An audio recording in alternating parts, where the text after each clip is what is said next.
विद्यार्थी मित्रों तमारुं खूब खूब स्वागत है मारी आ चेनल स्टडी विथ नेन्सी में। जो हजी सुधी तमे मारी आ चेनल ने सब्सक्राइब ना करी होय तो जल्दी थी सब्सक्राइब करजो। आज आपणे प्रकरण नंबर 2 अपूर्णांक अने दशांश संख्याओं स्वाध्याय 2.2 नो प्रश्न नंबर 5, प्रश्न नंबर 6, प्रश्न नंबर 7 और प्रश्न नंबर 8 जोईशुं। तो जो सौथी पहला प्रश्न नंबर 5 जोईए। प्रश्न नंबर 5 आपेलो छे के शैलीए तेना बगीचामां एक हार में 4 छोड़ रोप्या छे अने तेणीए 2 छोड़ वच्चे 3/4 मीटरनुं अंतर छोड्युं छे। प्रथम अने छेल्ला छोड़ वच्चेनुं अंतर शोधो। तो जो रकम शुं कीधेलुं छे के शैलीए केटला 4 छोड़ रोप्या। ई 4 छोड़ वच्चे एने बधा ज 2 छोड़ वच्चे केटलुं अंतर मूक्युं 3/4। तो एने पहला छोड़ थी छेल्ला छोड़ वच्चेनुं कुल अंतर आपणे शोधवानुं छे। तो अहींया जो हूँ साइड में तमने आकृति दोरीने समजावुं के अहींया आ पहलो छोड़, पछी आ बीजो छोड़, आ त्रीजो छोड़ ने चौथो छोड़, पहलो बीजो त्रीजो ने चौथो 4 छोड़ छे। हवे एने 2 छोड़ वच्चे केटली जग्या मूकी छे 3/4। आ केटली जग्या छे 3/4। तो जोवो केटली वार थयुं, 1 वार, 2 वार ने 3 वार, एटले 3 वार एने जग्या छोड़ी छे। पहला बीजा छोड़ वच्चे, बीजा त्रीजा छोड़ वच्चे अने त्रीजा चौथा छोड़ वच्चे। तो आपणे पूछ्युं छे प्रथम अने छेल्ला छोड़ वच्चेनुं अंतर केटलुं हशे। तो आ अंतर केटलुं हशे, तो आ अंतर केटलुं होय के आ त्रणेयना सरवाळा जेटलुं होय। तो आपणे जोवो लखीए 2 छोड़ वच्चेनुं अंतर, के 2 छोड़ वच्चेनुं अंतर आपणने केटलुं आपेલું છે 3/4। तो આપણે લખીએ 2 છોડ વચ્ચેનું અંતર બરાબર 3/4। તો હવે આપણે લખશું કે અહીં પ્રથમ છોડ અને પછી ચોથો છોડ, 4 છોડ છે એટલે પહેલો છોડ ને છેલ્લો છોડ એટલે પ્રથમ છોડ ને ચોથો છોડ, પ્રથમ છોડ અને ચોથા છોડ વચ્ચેનું અંતર, ચોથા છોડ વચ્ચેનું અંતર કેટલું થશે અંતર બરાબર આ 3 વાર કેટલી વાર આપણે જગ્યા છોડી 3 વાર। तो 3 वार 3/4 वच्चेनुं એટલે 3/4 वत्ता 3/4 वत्ता 3/4। તમે આનો સરવાળો કરો તો પણ ચાલે અને 3 ગુણ્યા 3/4 કરો તો પણ ચાલે કે 3 વાર છે 3/4 તો 3/4 ગુણ્યા 3 કરશો તો પણ ચાલશે, પણ આપણે સરવાળો કરીને કરીએ, બેમાંથી જે રીતથી કરો સાચું પડે। હવે જો આપણે અપૂર્ણાંકોનો સરવાળો કરીએ ત્યારે શું કરીએ છીએ કે આજે नीचे 4 है तो 4 ने सामान्य लई लीए। हवे आ 3 वत्ता 3 वत्ता 3। हवे जो 3 ने 3 केटला थाय 6 थशे, 6 ने 3 केटला थशे 9 એટલે 9/4। આપણને આ શું 9/4 મળ્યું કુલ અંતર। પણ આ જોવું આપણે જે એને આ કેમાં છે અશુદ્ધ અપૂર્ણાંકમાં છે, આપણે તેને મિશ્ર અપૂર્ણાંકમાં ફેરવવું હોય તો જોવો કેવી રીતે ફેરવાય। આ 9 છે એને આપણે ભાગાકાર કરશું, 9/4 तो 4 दू 8, 9 मांथी 8 जाए એટલે 1। तो हवे जोवो अहींया शुं आपणो जवाब आव्यो 2 आव्यो। तो 2 ने आपणे पूर्णांकना स्थाने लखशुं, शेष 1 मळी अने उपर लखशुं अने छेदमां 4/4 ज रहेशे। આવી રીતે આપણે મિશ્ર પૂર્ણાંકમાં ફેરવશું અને આ આપણને શું મળ્યું છોડ વચ્ચેનું કુલ અંતર શું છે 2.1/4 મીટર। હવે આપણે એને જવાબ લખી શકીએ કે પ્રથમ અને જો આપણે જવાબ લખશું કે પ્રથમ અને છેલ્લા છોડ વચ્ચેનું અંતર બરાબર કેટલું થશે અંતર 2.1/4 મીટર। તો આપણો આ 5મા પ્રશ્નનો જવાબ આવ્યો। હવે આપણે છઠ્ઠો પ્રશ્ન જોઈએ। તો જુઓ છઠ્ઠો પ્રશ્ન આપેલો છે કે લિપિક दररोज 1.3/4 कलाक एक पुस्तक वाँचे छे। ते आ पुस्तक 6 दिवस में आखुं वाँचे छे। आ पुस्तक वाँचवा माटे तेणे बधुं मळीने केटला कलाक फाळव्या हशे के रोज केटलुं वाँचे छे 1.3/4 कलाक वाँचे छे। अने तो पछी जो 6 दिवस में आखुं वाँचे छे अने 6 दिवस में ते आखुं पुस्तक वाँची ले छे। तो आपणे शुं पूछ्युं छे कुल केटलो समय तेणे आ पुस्तक वाँच्युं। तो पहला आपणे लखीए के तेने वाँचवा माटेनो वाचन माटेनो कुल फाळवेल समय, कुल फाळवेल दिवस, कुल फाळवेल दिवस कुल तेणे કેટલા દિવસ ફાળવા હતા? 6 દિવસ ફાળવા હતા. વાંચવા માટે કેટલા દિવસ ફાળવા હતા? 6 દિવસ. અને 6 દિવસ સુધી 1 કલાકમાં 1 દિવસમાં કેટલું વાંચતી? તો 1 દિવસમાં વાંચવાનો અથવા તો વાંચનનો સમયગાળો કેટલો હતો? 1.3/4 કે એ 6 દિવસ સુધી વાંચ્યું અને કેટલું વાંચ્યું? 1.3/4.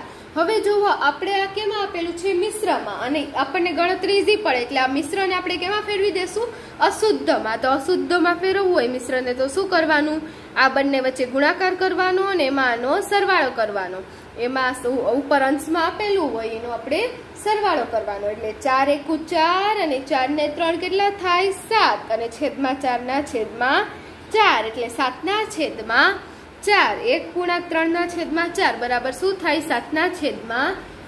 તો આપણે લખશું કે એક દિવસમાં કેટલું વાંચે છે? એક દિવસમાં તે 7/4 કલાક વાંચે છે. એક દિવસમાં વાંચનનો સમયગાળો કેટલો છે? 7/4. તો 6 દિવસમાં એ કેટલું વાંચશે? એ જ આપણને પ્રશ્ન પૂછેલો છે. તો 6 દિવસમાં કેટલા કલાક વાંચશે? તો આપણે શું કરશું કે 6 × 7/4 ચોકડી ગુણાકાર થશે એટલે 6 × 7/4 ભાગ્યા 1. હવે 1 સાથે કોઈ પણ સંખ્યાનો ભાગાકાર કરીએ 1 જ આવે એટલે આપણે શું કરશું? 7/4 × 6 કરશું. હવે તમે જોશો કે 2 તેરી 6 કટ થઈ જશે અને 2 દુ 4 એટલે 4 કટ થઈ જશે અને આ 2 ને આ 2 કટ થઈ જશે એટલે શું આવશે? 7 × 3 અને છેદમાં શું વધ્યા? 2 એટલે 7 × 3/2 એટલે શું આવશે? 21/2. હવે આપણે આ 21/2 ને ફરીથી આપણે મિશ્ર અપૂર્ણાંકમાં ફેરવવા છે. આપણને રકમ મિશ્ર અપૂર્ણાંકમાં આપેલી હતી એટલે આપણે ફરીથી એને મિશ્ર અપૂર્ણાંકમાં ફેરવવા છે. તો શું કરશું? ભાગાકાર કરશું. 2/21 તો 2 × 2. હવે જો ઉપરથી આવશે 1 તો શેષ કેટલી વધી? 1 વધી એટલે આપણે શું થશે? આપણે અહીં ઉપર 0 મૂકશું એટલે 10 એટલે શું આવશે? 10 પૂર્ણાંક.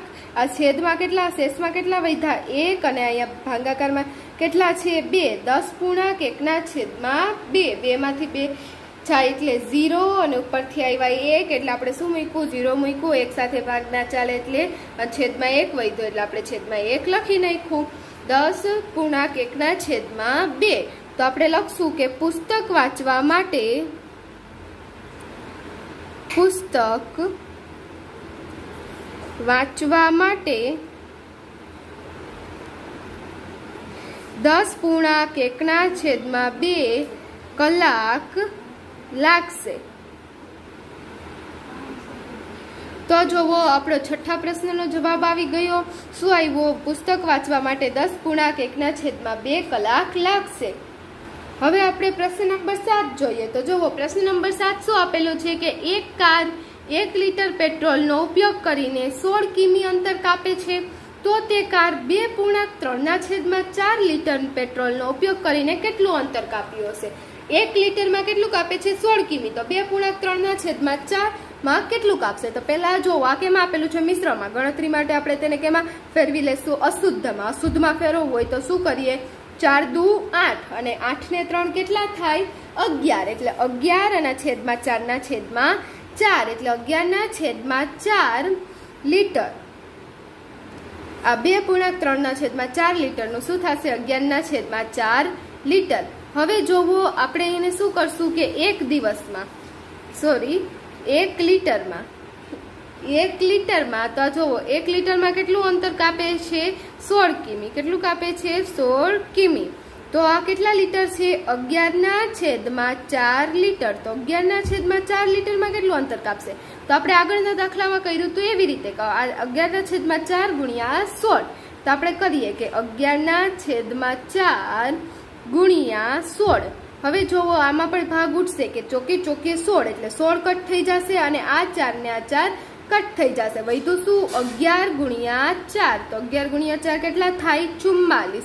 એટલે શું આવશે? 44 કિલોમીટર. કુલ કેટલું અંતર કાપશે? 44 કિલોમીટર. તો આપણે લખશું કે તે કારે પૂર્ણાંક 3/4 લીટર આપણને પૂછ્યું હતું કે તે કાર 2.3/4 લીટર પેટ્રોલમાં કેટલું અંતર કાપશે, તો આપણે લખશું કે તે કાર 2.3/4 લીટર પેટ્રોલમાં ઉપયોગ કરીને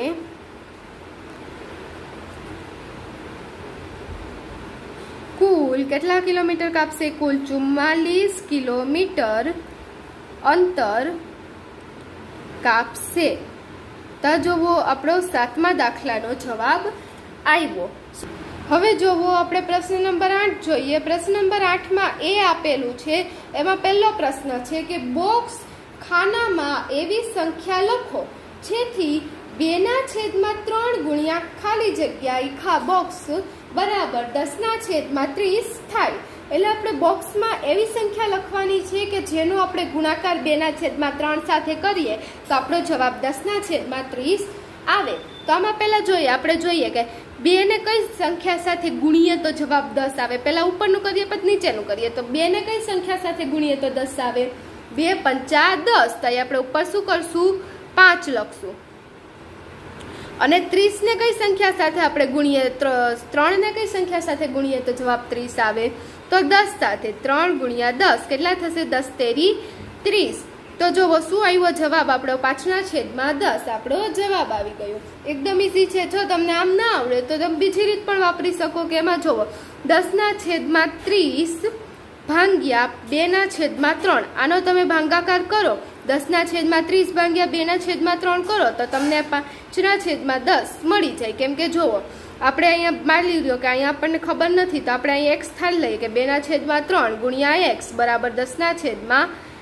તો આપણે x ને સૂત્ર કરતા કરીએ તો શું આવે, અહીંયા ગુણાકાર હતો એટલે બીજી બાજુ આવ્યો તો શું થઈ ગયું, ભાગાકાર થઈ ગયો, એટલે ભાગ્યા 2/3 અહીંયા ભાગાકાર થઈ જાય।